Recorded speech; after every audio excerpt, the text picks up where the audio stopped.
vous accueillir au Studio des Acacias en l'honneur de la première exposition de Reverse Art Initiative sous le mentorat de Rachid Johnson avec l'artiste Kenny Duncan. Kenny Duncan est un jeune artiste français d'origine guadeloupéenne qui nous crée une exposition totalement immersive qui investit tous les espaces du Studio des Acacias à tous les niveaux pour nous plonger dans son univers. Aujourd'hui, j'expose au Studio des Acacias dans le cadre du programme de mentorat de la Reverse Art Initiative et je présente l'exposition No Apologies. L'intention première de l'exposition était de créer des microclimats. J'avais déjà connaissance du travail de Rachid pendant mes études. Il y avait même, je sais pas, quelques amis qui me disaient que voilà, il y avait des correspondances et que c'était aussi peut-être ma famille d'artistes, les artistes afro-américains qui avaient une façon de s'exprimer qui était très proche de la mienne.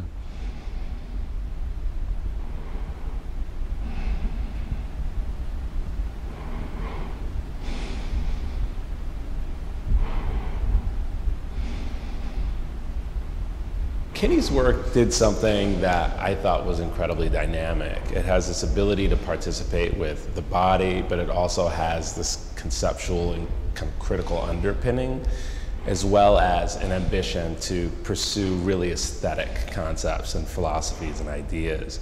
So that combination of things really piques my interest because it's also something that I, in my project, share, is thinking a lot about aesthetics, how things look, how they function in the world, as well as how they function in a critical discourse or within the armature of ideas. And so that dichotomy was one that brought me directly to Kenny's work, and having met him and how enthusiastic he is and how spirited he is in his project and how devoted he is.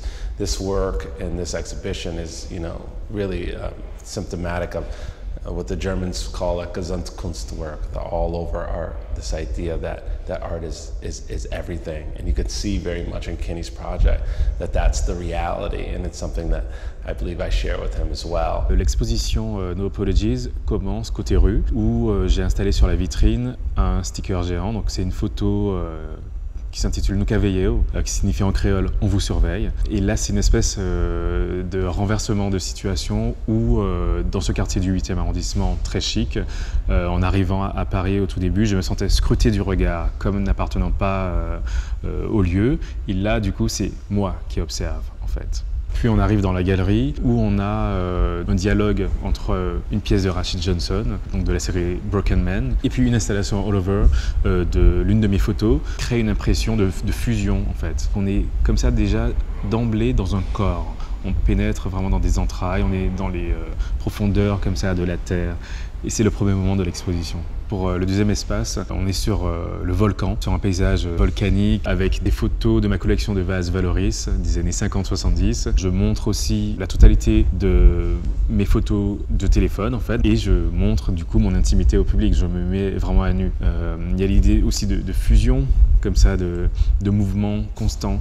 On traverse un rideau où un emoji à l'envers nous accueille.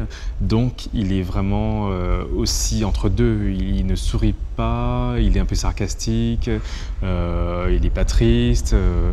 Voilà, donc c'est cette idée toujours de glissement qui m'intéresse. Et surtout dans cette pièce de volcan, il y a un son qui est le son d'un transfert. Donc c'est le frottement d'une serviette contre ma peau que j'ai vraiment baissé, donc de très grave, pour avoir une idée de magma et de matière en fusion. On quitte l'espace et puis voilà, dans l'escalier, on peut découvrir une forêt de charms. Donc c'est une forêt de talismans en fait. Ce sont des sculptures que j'appelle des protections, que j'ai commencé il y a quelques années et qui m'accompagnent comme ça au long de ma vie et qui me protègent. Au premier étage, on a un grand module suspendu qui pour moi fait référence aux hamacs qui sont suspendus justement dans les carbets. Donc carbets qui sont des éléments d'architecture des Amérindiens qui étaient les premiers habitants de la Guadeloupe. Donc c'est une espèce de référence comme ça, un clin d'œil un peu à mes ancêtres en fait. Et c'est un espace rituel, c'est un espace où voilà deux armures qui sont un peu comme des costumes.